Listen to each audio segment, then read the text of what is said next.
माता पिता के डर से मैं वहीं पर उतरने का प्रयास किया। तब तक मेरा पैर जो है फिसल गया और मैं ट्रेन के नीचे चला गया। देखिए 250 बच्चे पढ़ते हैं यहाँ। 250 बच्चे। हाँ, प्रतिदिन दिखाइएगा थोड़ा सा, देखिए यही इनका कोचिंग सेंटर है। इस समाज में आज मैं जीने योग्य बचा तो उसका श्रेय मैं शिक्षा को दूंगा। और मैंने जिंदगी में कभी हार नहीं मानी, चूंकि कहा जाता है कि मन के हारे हार है, मन के जीते जीत। मैंने मन से हार नहीं माना, शरीर से हारा हूँ। आज समाज में अगर किसी भी ऊंचाई पर जाना है तो हमारे लिए शिक्षा जो है एकदम हमारे जीवन की मूलभूत इकाई है। बोला कि आपका पैर नहीं, आप तो खड़े नहीं हो पाते हैं, खड़ा तो नहीं बच्चों हो को पाते कैसे हैं। पढ़ाते हैं? यहीं से बैठ के ऐसे ही, बैठ के इसी हाँ यहीं से बैठ के ऐसे पढ़ा लेते हैं खूब आराम से, कोई दिक्कत नहीं है। हमारे लिए अपना जान दे देगी और हमारे लिए किसी का जान भी ले सकती। नमस्कार, मैं रवि चौरसिया। अभी मैं बक्सर जिला के ब्रह्मपुर विधानसभा के भरतपांव गांव में मौजूद हूं। एक ऐसे शख्सियत से मिलाने जा रहा हूं जिन्हें मैं बचपन से जानता हूं, और बचपन में जब हम पढ़ाई कर रहे थे तो उस टाइम टीचर के रूप में बड़ी इनका नाम चलता था। आइए उनसे मैं रूबरू कराता हूं। सबसे पहले सर जी नमस्कार। नमस्कार है ना, आप अपना परिचय खुद से दे दीजिए। जी। मेरा नाम तो कमलेश यादव है उर्फ भिखारी यादव, और मैं प्रोफेशन से एक टीचर हूँ। देखिए ये टीचर हैं, और कहते हुए मुझे बहुत ख़राब लग रहा था जब बचपन में इनके बारे में मैं सुना। मैं उस टाइम शायद नानी के घर गया था, गर्मी की छुट्टी था, गर्मी का ही दिन था ना उस टाइम। हाँ हाँ, गर्मी के दिन था, और ट्रेन से एक्सीडेंट हो गया था। ट्रेन से एक्सीडेंट। और इनकी जो देख रहे हैं ये पाँव, एक पाँव नहीं है। तो उस टाइम बड़ा ये चर्चा का मतलब कौतूहल वाला विषय बना था, बहुत चर्चित ये खबर था उस टाइम के लिए, है ना। तो सर उस टाइम कैसे क्या हुआ था, थोड़ा सा पूरा विधिवत रूप से बताइए। थोड़ा सा कैमरा उस सर समय फोकस तो कीजिएगा। सर कैमरे पे देखते बताइए। अब क्या बताएं अपनी कहानी, लेकिन मतलब कैसे जब हुआ आप था, पूछ मतलब रहे हैं तो मैं बता ही रहा हूँ। हम गए थे पटना, आर्मी का भर्ती था, और उस भर्ती से मैं रिटर्न हो रहा था। तब तक घर से फ़ोन आया और पारिवारिक दबाव, माता पिता की, कि जल्दी आओ घर पे। एक दो दिन उधर रुक गए थे भर्ती को लेकर के, तो घर पे आना पड़ा जल्दबाजी में, और मैं एक्सप्रेस ट्रेन में बैठ गया। एक्सप्रेस ट्रेन में बैठ गया जो टूणीगंज में रुकती नहीं थी। हमारा जो नियरेस्ट रेलवे स्टेशन है टूणीगंज, वहाँ पर रुकती नहीं थी, लेकिन स्लो हुआ। और माता पिता के डर से मैं वहीं पर उतरने का प्रयास किया। तब तक मेरा पैर जो है फिसल गया और मैं ट्रेन के नीचे चला गया। लेकिन हमारे गांव के, हमारे समाज के और हमारे परिवार के लोगों ने हमारी सहायता की और हमें ले जाकर हॉस्पिटल में एडमिट कराए, और वहाँ पर ट्रीटमेंट हुआ। यहाँ से मेरा पैर कट गया। नहीं, तत्काल मतलब आपका उस टाइम मदद किसने किया, मतलब क्योंकि घर वाले तो जाने में तो टाइम। मदद हुआ तो तत्काल में हम घर पे फ़ोन नहीं किए। हमारे गांव में एक हमारे बड़े भाई है दीनानाथ यादव जी, मैं उनके पास फ़ोन किया कि भैया ऐसा ऐसा हाल हो गया है। उस टाइम आपका होश था हाँ बिल्कुल होश था, बिल्कुल होश था। जब आपके पैर और हाँ, में हम अपने मोबाइल से फ़ोन किए थे, पैर कट गया था। दर्द नहीं हो रहा था? लीजिए, थोड़ा सा कट जाता है तो दर्द होता है, लेकिन अब सहन शक्ति ज़्यादा थी, हम सह रहे थे। हम लोग मजदूर परिवार से बिलोंग करते हैं, ठीक ना। मजदूर परिवार से बिलोंग करने के कारण हम लोगों का शरीर जो है और सहन शक्ति जो है मजबूत होता है, मजबूत था, और मैं सह गया। फ़ोन किया कि भैया ऐसा ऐसा बात है। उसके बाद भैया अपने लड़के को भेजे, वो भी आए, और एक हमारे लक्ष्मण भाई है, और कुछ हमारे मित्र जो है अदर गांव से है, दूसरे गांव से है, जैसे कि अरक के संजय प्रसाद जी, कमलेश चौरसिया जी, गराथा के मनंजय जी। ये सब लोग आके हमारी मदद किए, और हमें आनन फानन में वहाँ से लेकर के पटना के लिए निकल गए, और वहीं पर पीएमसीएच पटना में मेरा ट्रीटमेंट हुआ। और कितने दिनों तक ट्रीटमेंट चला था? 3-4 माह तक वहाँ पर ट्रीटमेंट हुआ। उसके बाद धीरे धीरे मैं घर आया, मैंने वहाँ से घर आया।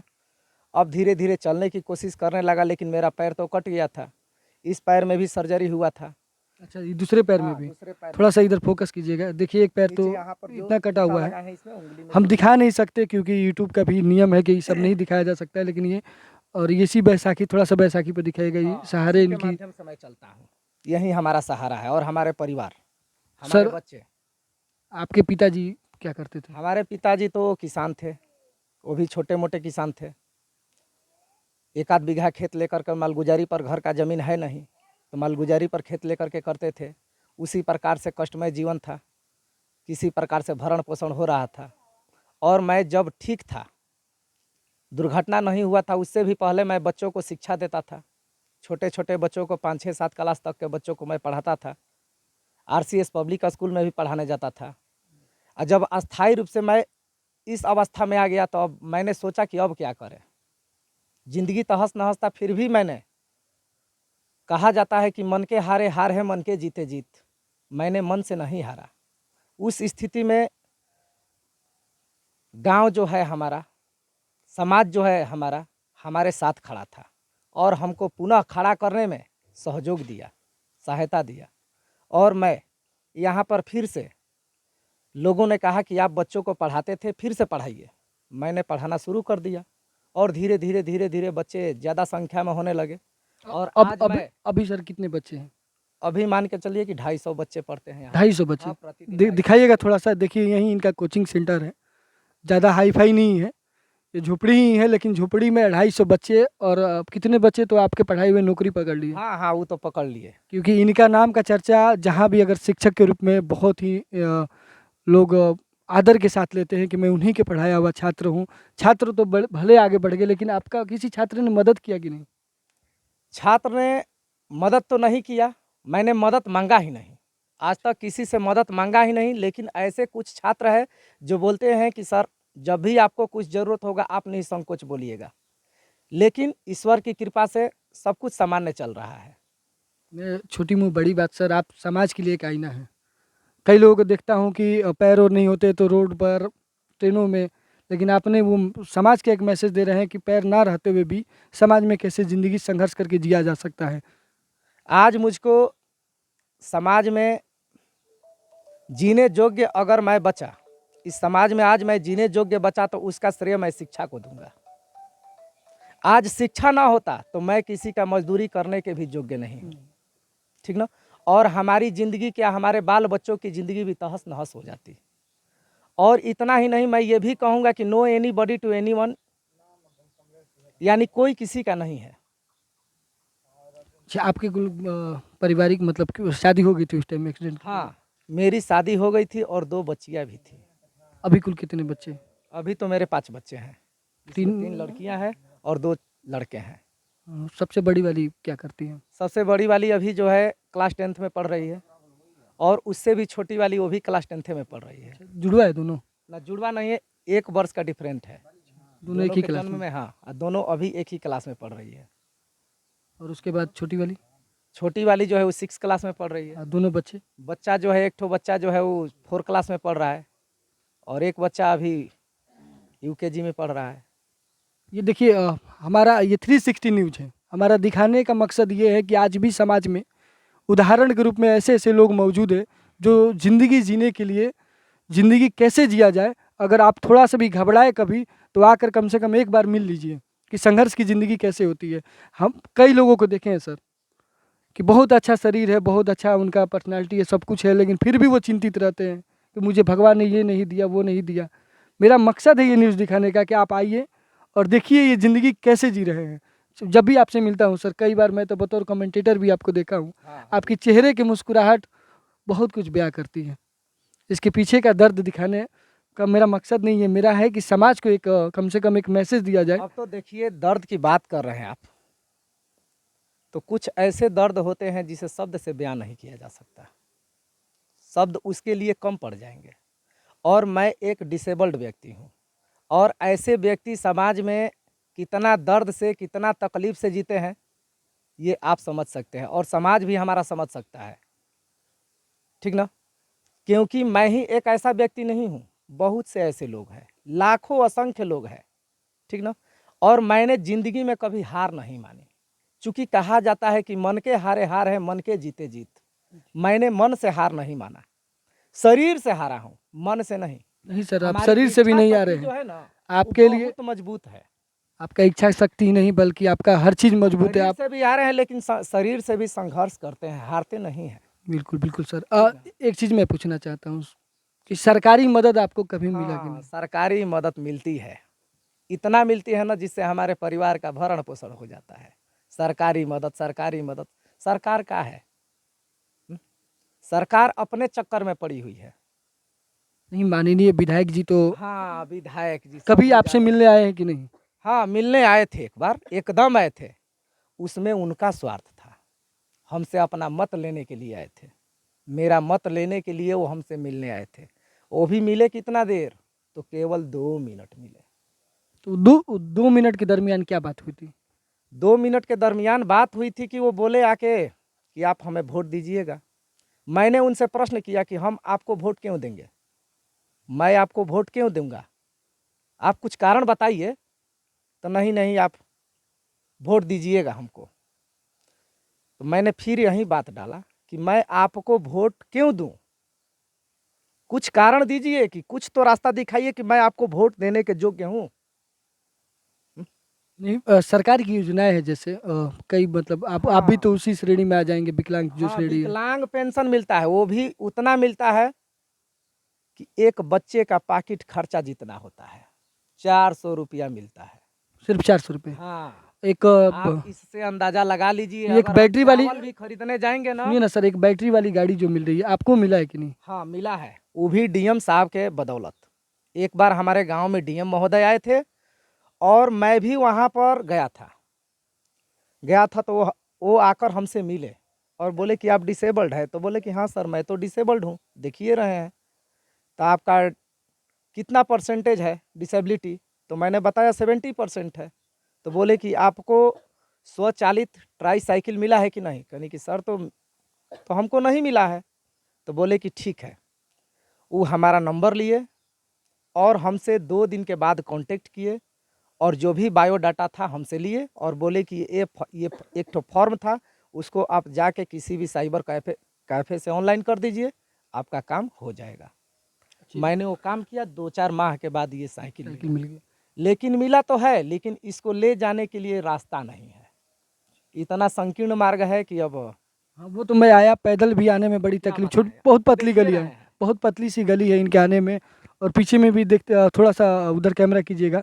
डर भी है कि कहीं अगर स्लिप ब्रेक व्रेक नहीं लगा तो नीचे बहुत गड्ढा सा है, तो बस थोड़ा सा खतरा है।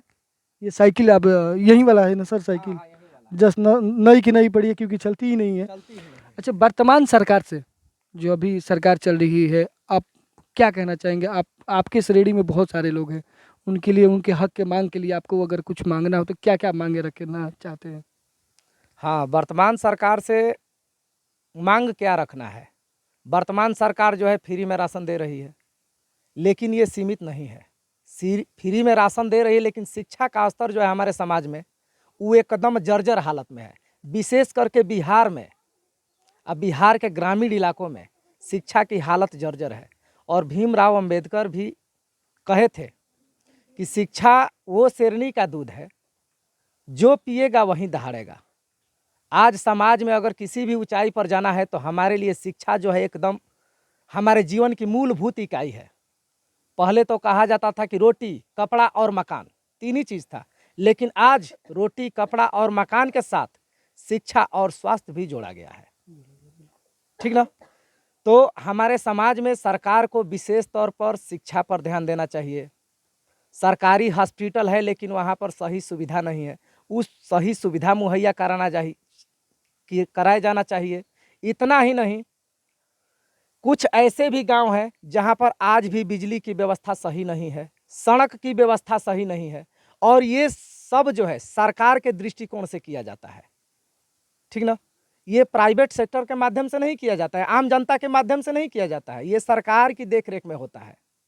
लेकिन कुछ ऐसे भी जगह है, गांव है, गली मुहल्ला है, जहां पर सरकार आज तक पहुंच नहीं पाई।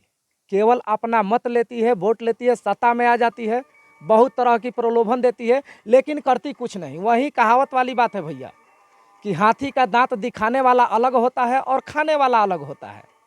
तो सरकार वही काम कर रहा है, दो मुँहा सांप की तरह है। ठीक ना?